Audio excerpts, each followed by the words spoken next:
Welcome back. You're watching India Business Report with me, Dalnazi Rani. Well, as the economic crisis has rippled down from Europe and the US, India has done pretty well riding the waves it has created. But just to be on the safe side, many Indians have been taking preventative measures and have been cutting back on their spending. Shilpa Cannon talks to two families about the changes they've made and the impact that it's had. Devinder Singh Bisht and his wife love shopping. They're one of the thousands of young urban couples who are making money and know how to spend it. Keen to show off their newfound wealth, they're extremely brand conscious. But the global economic downturn is making them nervous about their previously carefree splurging. 1200 MRP है, उस पे 60% discount. In spite of their aspirations, they're not ready to pay top prices for branded clothes anymore. Earlier we were shopping, like from exclusive shops and exclusive store where we were spending, 2500, 3000 rupees, which was a little bit, you can say that a slight, burden on our pocket. But here, and then at the same price, we can easily buy 3-4 products because here the discounts, very good discount there. People are offering like 50%, 70%. Catering to such bargain hunters is the retail chain The Loot.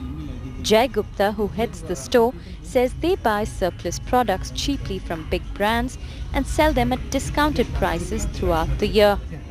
The recession has been good for them and they're looking to ramp up their operations.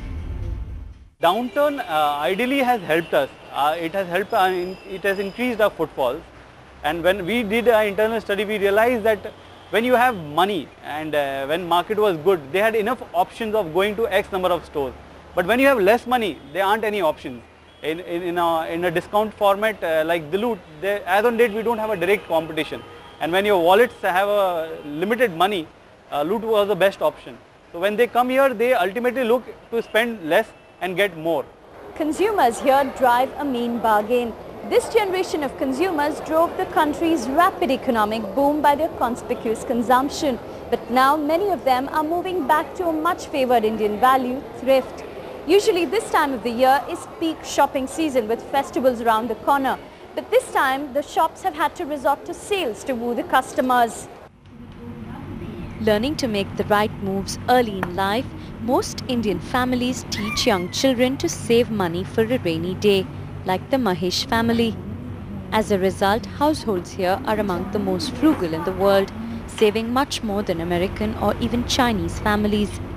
While their incomes have risen, so have the prices of essential goods like food and fuel, forcing them to rethink their spending habits. It's not that we are crimping and cringing for anything or making ends meet. It's just that you want to save more for the rainy day at the moment. You never know with the kind of recession that's happening, what kind of, you get a bolt from the blue, whether it's medical expense or some sudden school fee hike or one of us falls sick, anything it could be. So we just plan to save for that. It's not like the bygone days, like maybe a couple of years before where we didn't think too much.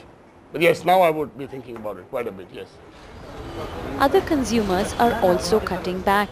While some are reconsidering air travel, others are staying home instead of a regular night out. Many sectors have been hit by these lifestyle changes, say experts.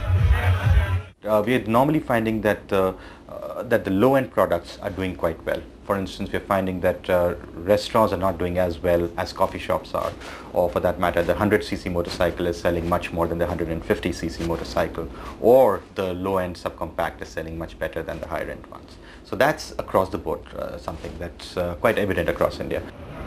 After years of buying expensive clothes, swanky watches and shoes, it's going to be hard for many consumers to wean off expensive lifestyle products. But even a small slowdown in their shopping habits is enough to worry the government. It has pinned its hopes on the conspicuously consuming urban middle classes to drive the country out of the downturn, something that may now take longer than they hope. That was Shilpa Cannon there reporting. Well, time for a short break.